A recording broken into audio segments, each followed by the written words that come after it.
This is the Late Round Podcast with your host, JJ Zachariason.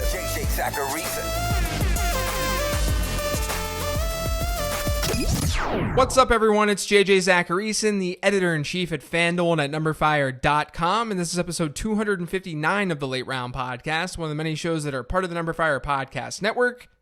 Thanks for tuning in. Last month, I did a show on one of my favorite topics in fantasy football, and that's quarterback streaming. I talked through why streaming that position is effective, I gave proof of streaming actually working, and all that sort of came together to help explain the value of quarterbacks in single quarterback leagues.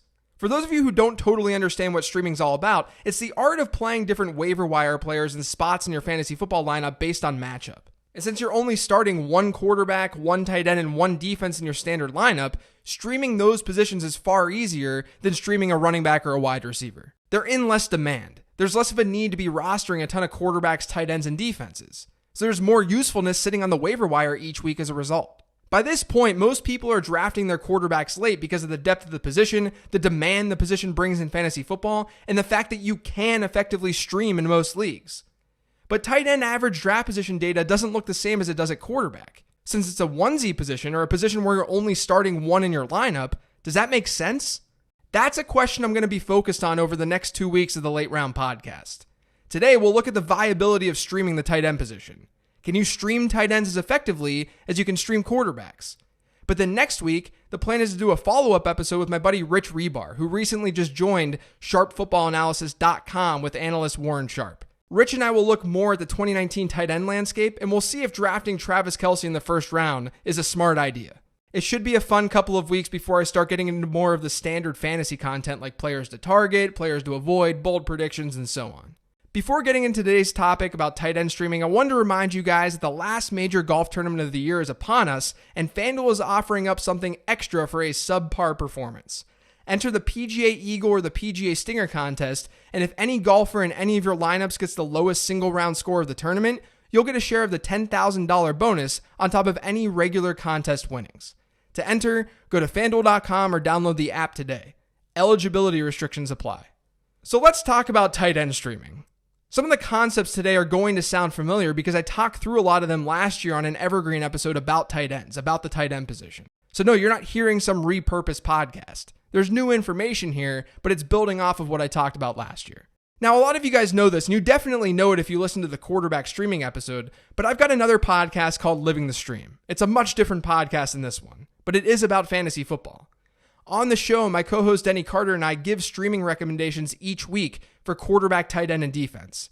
And we've kept track of those recommendations for the past 5 years at quarterback and the last 4 at tight end and defense. As I noted with quarterbacks, we're usually in the QB6 to QB8 range with our streaming Frankenstein. But that's without the benefit of finding a quarterback and holding on to him for the entire season. You can do that in your league. We can't do that with our recommendations. We're going by players who are generally owned in less than a quarter of leagues when we make our recommendations. So if you had Deshaun Watson off your waiver wire during his rookie year, you had him longer than we could hypothetically recommend him because his ownership went through the roof after he broke out. So keep that in mind. It's important to keep that in mind. Let's get to the tight end streaming results. Like I said, we tracked our tight end results over the last 4 years. And we've averaged 10.4 PPR points per game in 2015, 9.5 in 2016, 12.2 in 2017, and 8.9 last year. Aside from 2017, that's nothing all that special. 2015 equated to the tight end 13, 2016 was about the tight end 16, 2017 was actually awesome at tight end 4, and then 2018 was tight end 16. Maybe you're now thinking, wow, these guys are complete frauds. But here's the thing. Tight end is a lot different than quarterback, especially late in the season.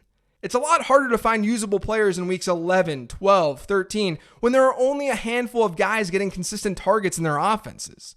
In other words, quarterback usability is always there. Tight end usability is not. If you actually look at the later round tight ends who outproduced their ADP the most over this 4-year span, a lot of those guys were recommended on the podcast.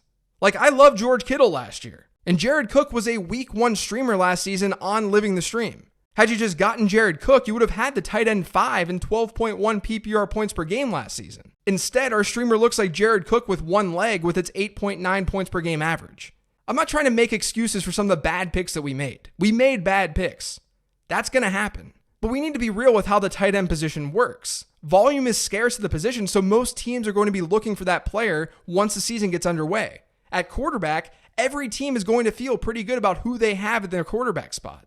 What I think the results show you is that only tight end streaming, never finding a tight end that you can really rely on for a stretch of time, that's risky. You may not have the best roster in the world if you do it.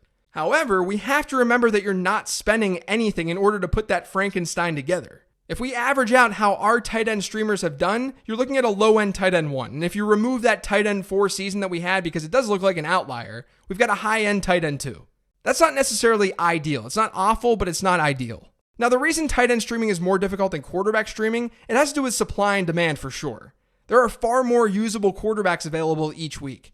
But what plays into that is predictability. As I've said in the show before, you can look at predictability in 2 different ways, from a weekly standpoint and from a yearly one.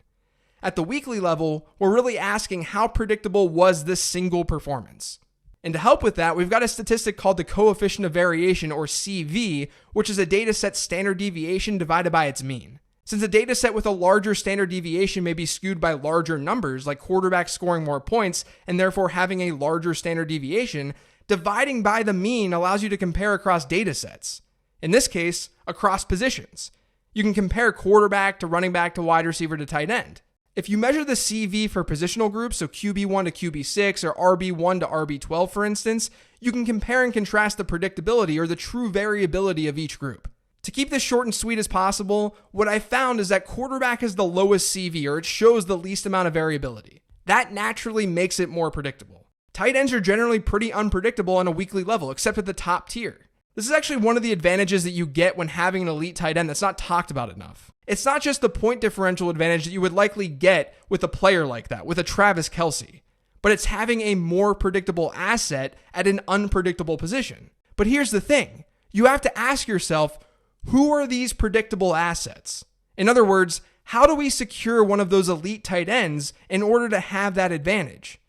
The obvious go-to answer to this would be to just draft one early, but it's not so simple. Historically, if you look at the correlation between where tight end 1 through tight end 12 has been drafted and how many season-long points they've produced, there's almost no correlation. Since 2011, we've seen an R-squared of 0.04 among tight end 1 through tight end 12 and how they finished. That's lower than what we get from running backs and wide receivers. Now, what that hypothetically tells us is that there's not a lot of difference between the tight end 12 and the tight end 1 when entering the season. And the reason for that is because we see breakout tight ends in the late rounds all the freaking time. You had George Kittle last year, though he was actually tight end 14, so not really part of this sample. But you had George Kittle last year. You've had guys like Eifert, Jordan Reed, Eric Ebron. The list goes on. And at the top, we've had some busts. I think we have to recognize that Rob Gronkowski didn't live up to his ADP every single season. There's a reason his average cost got lower and lower every year after really blowing up. And Jimmy Graham laid some eggs too. The real problem here, though, and this is something I talked through at length in the Evergreen tight end episode last year, but the middle rounds have been historically dreadful for tight ends. They've been awful. Tight end like 4 through 9 has historically sucked. There hasn't been that big of a difference between those guys and the lower tiered players, and that's dragging this correlation down. This is what caused me to say last season that tight end is generally a position where you either spend up or you just wait. So here's where we're at right now. I know I'm just kind of throwing stuff at you, so let's just recap. Having an elite tight end can give you some sort of predictability advantage, and that's a good thing. That's on top of the points scored advantage that he's already providing. You don't always have to spend to get that player, though. You'll likely have a better time finding that guy in the early rounds, but later round tight ends hit at a pretty decent rate within the context of the position.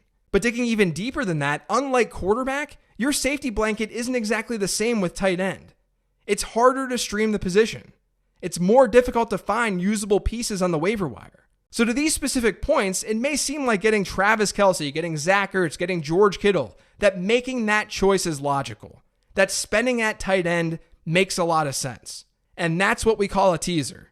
Next week, I'm going to be talking to Rich Rebar about this position and whether or not getting those elite tight ends is worth the cost. That's going to do it, though, for today's show. Thanks to all of you for listening. I know it was a short one, but if you've yet to subscribe to the Late Round Podcast, make sure you are by searching for it on iTunes, Google Play, SoundCloud, TuneIn, Stitcher, and Spotify. And if you're on iTunes, please do me a favor and leave a rating and review. You can also follow me on Twitter at LateRoundQB. Thanks, everyone. I'll be back in your ears later this week with a mailbag episode.